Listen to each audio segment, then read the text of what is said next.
Hi, this is Linda, and I'm back with Talking in American English. This is lesson 30, and I will be talking about correcting some common mistakes. I will do that probably in lesson 31, maybe 32, but for now, I'm going to talk about this type of common mistake. It's using words where you have added an ing or an ed and using those correctly in sentences. And this has come up often enough with my students in class that I think it's worth sharing with everyone and reminding my students about how to use the ing, ed added to a word and then use that word correctly. I'm going to do it in two parts. In the middle of the two parts, I'm going to do a quick vocabulary lesson. But the first part will just involve ing on a word, and let's correct some common mistakes with using that word. Then the vocabulary lesson. Then when these two get confused, when do you use ing and when do you use ed? There's a little bit of confusion with that. So I want to make sure that you won't be making that mistake probably in the future. So let's start with the first one. This is when you use an ing verb in this way. All of the sentences here are correct, except the one that is in dark. And this is what many students will say or write. The man walking down the street, period. That's not a sentence. If you have a verb and it has an ing on it, it has to have a helper to be the verb. If it doesn't have a helper, it's either an adjective or a noun. So how can we fix this sentence? There are two ways. First, take off the ing, take it off, and fix it in one of these ways. The man walks down the street. The man walked down the street. The man has walked down the street. The man will walk down the street. Now, I put this over here. We've studied the times that these refer to, so I'm not reviewing that unless you need it, but this is like an anytime, and this is a specific past, general past, future, and then actually this one is the right now one. But in this sentence, you can just get rid of the ing. But what if you want to keep the ing? Fine. If you want it to be the verb, give it a helper. The man is walking down the street. Or the man was walking down the street. That's earlier. The man has been walking down the street. The man will be walking down the street. I'm using these times in sentences. Other helpers will also work. These are the most common ones. If it's plural, men, I would have said are, men were, men have, but otherwise, these are the helpers, and there are other ones that are possible. Another way to correct this sentence is to add a verb over here. So I did that here. The man walking down the street is her father. Here's the verb. What is walking? Well, this whole thing describes which man, so it's an adjective. Which man? Is it the man leaning against the tree? Is it the man sitting on a bench? Is it a man driving his car? No, it is the man walking down the street. So it's which man. It's an adjective describing man, and is the verb. So when you have a sentence, then you have an ing verb, you think. It's not real because it doesn't have a helper. To fix it, don't use ing or use a helper in front of it, and then you're okay. So I'm going to give you 3 more examples, and then we'll go to the other part of the lesson. Here's the second example. The boy chasing the ball. It's not a sentence. Remember why? There's no helper for chasing. So we can either get rid of the ing like these. The boy chases the ball. The boy chased the ball. The boy has chased the ball. The boy will chase the ball. By the way, I hope you are also listening to these sentences for pronunciation. This isn't a strictly pronunciation lesson, but every lesson is a pronunciation lesson in the background. Okay, so you can change it by getting rid of the ing and using it these ways, or keep the ing and put a helper in front. The boy is chasing the ball. The boy was chasing the ball. The boy has been chasing the ball. The boy will be chasing the ball. And again, if you want to use it without a helper, let it be an adjective, for instance, and give it another verb. The boy chasing the ball is fast. Which boy? Not the one climbing a tree, not the one taking a nap, not the one flying a kite, the boy chasing the ball. It's which boy is fast. Here's a third example. The student reading a book. That's not a sentence. So to make it a sentence, take off the ing and then do something with read that fits the time, such as the student reads a book.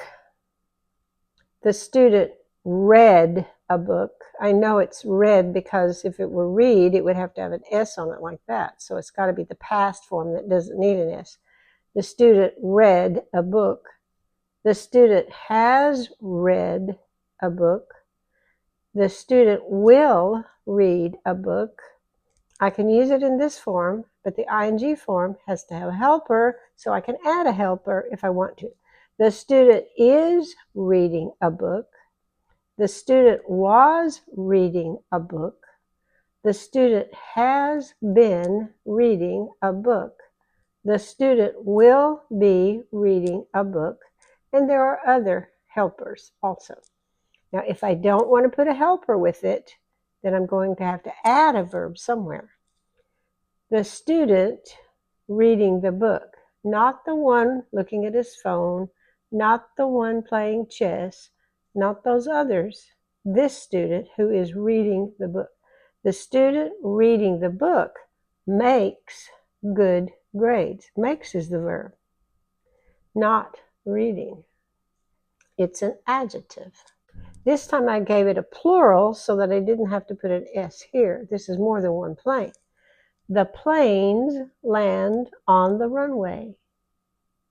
The planes landed on the runway. The planes have landed on the runway.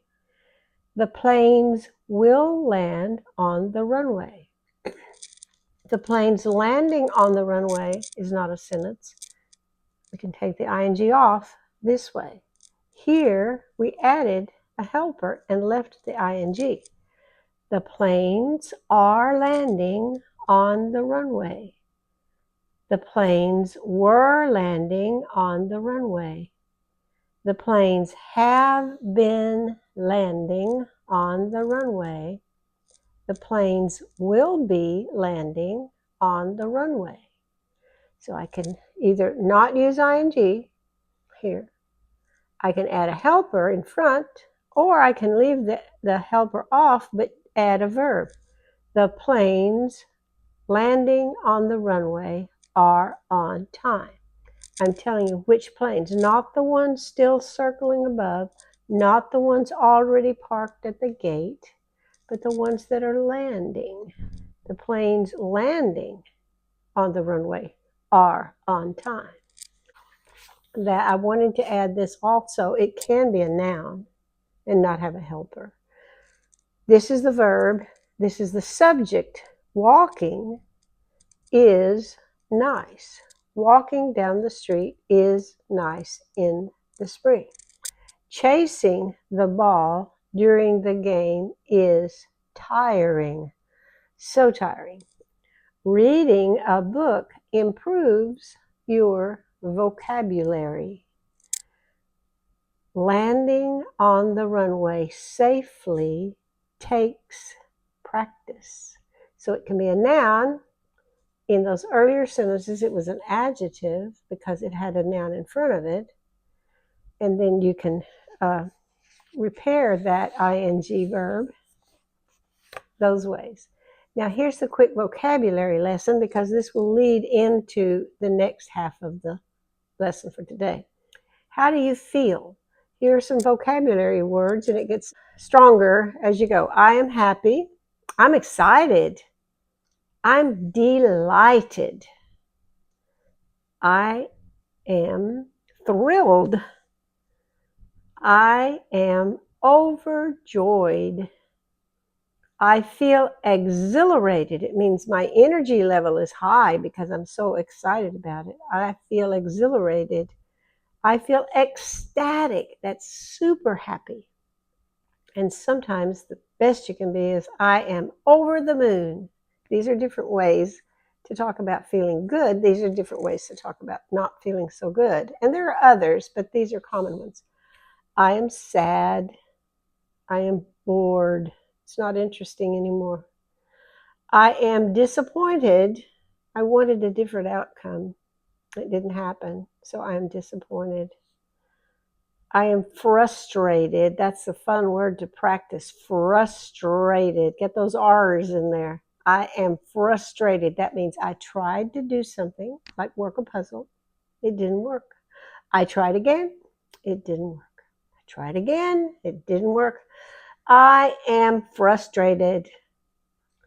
I am depressed. Your feelings of something good coming are gone. You think nothing good is going to happen. I'm depressed. I feel crushed. That's like the weight of the thing that's bothering me is pressing down on me and making me just want to collapse. I am crushed. I am brokenhearted. It's so sad. I am brokenhearted. I am devastated. It's way worse than being depressed. It's much worse than being depressed. I am devastated. Something has happened and suddenly all of my good feelings are gone. I am devastated. Now notice many of these words ended in ed, not all of them, but many of them ended in ed. So the next part of our lesson has to do with using ed correctly. It's just this one page, but it's very important because students keep making this mistake. Something creates the feeling. The puzzle is frustrating. It's the puzzle's fault. It caused something to happen to something or someone over here. The one affected by the puzzle. The one affected is frustrated. The puzzle is frustrating, and it's the puzzle's fault. So she is frustrated. She didn't cause the frustration. The puzzle caused it, but it affected her. The puzzle is frustrating, so she is frustrated. The work is boring. The work is boring. So he is bored. It's not his fault, it's the work's fault. The work is boring, so he is bored. The game, it's a really hard game. The game is discouraging. It's the cause. The hard game is the cause. So I am discouraged. I think I'm going to quit. The game caused me to feel that way. So I am frustrated by the game. The game is frustrating to me. The picture, somebody took a picture of me and my hair was, terrible. So the picture is embarrassing. So I am embarrassed. I got this feeling because of the picture. The picture is embarrassing. So I am embarrassed. The events, the things happening are worrying. They are worrying. Now, a person, if I put a person's name there, it's just a regular sentence. The person is worrying about something. But this is when an event is causing the worry. The events are worrying, so they are worried. This is the feeling they're getting, and this caused it. The news is devastating, So he is devastated. The news was there was a terrible flood and his home got washed away in the water. That's devastating news. The news is devastating. He gets the feeling. He is devastated. The task is challenging. It's not easy. I'm going to have to work hard. Somebody is. The task is challenging, so I feel challenged. Notice sometimes I use feel and sometimes I use is or are, but that's not important. It's that it's causing a feeling. So I feel challenged. You could say I am challenged. The movie is frightening. So she is frightened. She's so scared. She's frightened. What caused it? The movie. So the thing that causes the feeling gets the ing. The person or thing that is affected, that this pushes into feeling this way, gets the ed. Another one I didn't put on here is the word interesting, but I hear this one a lot. Someone would say, I read that book. I am interesting. No, the book is interesting. You are interested. I am interested in the book. The book is interesting. Interested is the effect. Interesting is related to the thing that caused you to feel that way. The book is interesting. The movie is interesting. The story is interesting. I am interested. He is interested in the book, in the movie, things like that. Okay, that's the end of the list. I hope that helps.